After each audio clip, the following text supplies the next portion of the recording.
Hello കൂട്ടുകാരെ, ഇന്ന് ദില്ലി में उम्मीद എന്ന ലെസണിലെ ഒരു സംസ്മരണമാണ് ഇവിടെ പറയുന്നത്. ഒരു പാരഗ്രാഫ്, ആ സംസ്മരണയിലെ ഒരു പാരഗ്രാഫ് തന്നിട്ടുണ്ട്. അതിൻ്റെ ക്വസ്റ്റ്യൻ ആൻസറാണ് എക്സ്പ്ലനേഷൻ ചെയ്യുന്നത്. ഇത് SLCക്ക് വരുന്ന ക്വസ്റ്റ്യനാണ്.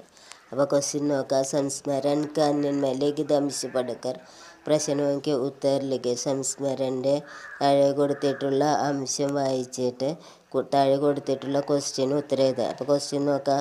പഹലെ 8 साल तक तुम रिक्शा चलाता रहा.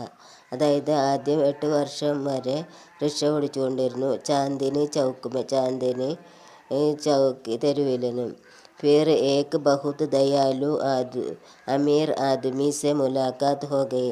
പിന്നീട് ഒരു ദയാലുവും അമീറുമായ ആദമിയുമായിട്ട് കൂടിക്കാഴ്ചയുണ്ടായി. 2 साल 1.5 വർഷം മേനെ ഉസ്കി സേവാക്കി, ഞാൻ അദ്ദേഹത്തെ സേവിച്ചു. ഉസേ റോസ് ലേ ജാതാത്ത, അദ്ദേഹത്തെ എന്നും കൊണ്ടുപോകുമായിരുന്നു. കബി ഏക്ക് പൈസ നഹി ലിയ, അദ്ദേഹത്തിന് ഒരു പൈസ പോലും വാങ്ങിയില്ല. कि उसने बदले में मुझे यह पुराना ഓട്ടോ ലേ ദിയ, അദ്ദേഹം അതിന് പകരമായിട്ട് എനിക്ക് പഴയ ഓട്ടോ കൊണ്ടുവന്നു. ജിസെ അബ് ചലാത്താഹും, അതുമായിട്ട് ഇപ്പോൾ പോകുന്നു. ആ ഓട്ടോയാണ് ഇപ്പോൾ ഓടിക്കുന്നതെന്ന്. അപ്പോൾ ക്വസ്റ്റ്യൻ നോക്കാം. രാജാറാം കി മുലാഖാത്ത് കിസ്സെ ഹുയി, രാജാറാമിൻ്റെ ആ കൂടിക്കാഴ്ച ആരുമായിട്ടാണ് ഉണ്ടായത്? അപ്പോൾ ആരുമായിട്ടാണ്? പാരഗ്രാഫിലെ രണ്ടാമത്തെ സെൻറ്റൻസാണ്. അതായത് രാജാറാം കി മുലാഖാത്ത് കിസ്സെ ഹുയി ദയാലു ഔർ അമീർ ആദമി സെ, ദയാലുവും അമീറുമായ ആദമിയായിട്ടാണ് കൂടിക്കാഴ്ച ഉണ്ടായെന്ന്.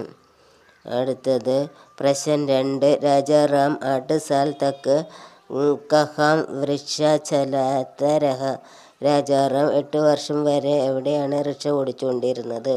ഉത്തർ ചാന്ദിനി ചൗക്കുമേ, ചാന്ദിനി ചൗക്കിലാണ്, ചാന്ദിനി തെരുവിലാണ്. അതായത് രണ്ടാമത്തെ സെൻറ്റൻസ്, പാരഗ്രാഫിലെ രണ്ടാമത്തെ സെൻറ്റൻസ്. അപ്പോൾ ഹായ് കൂട്ടുകാരെ, ഇഷ്ടപ്പെട്ടെങ്കിൽ ലൈക്ക് ചെയ്യുക, ഷെയർ ചെയ്യുക. SLC കുട്ടികളുണ്ടെങ്കിൽ അവർക്ക് ഷെയർ ചെയ്ത് കൊടുക്കുക, സബ്സ്ക്രൈബ് ചെയ്യുക.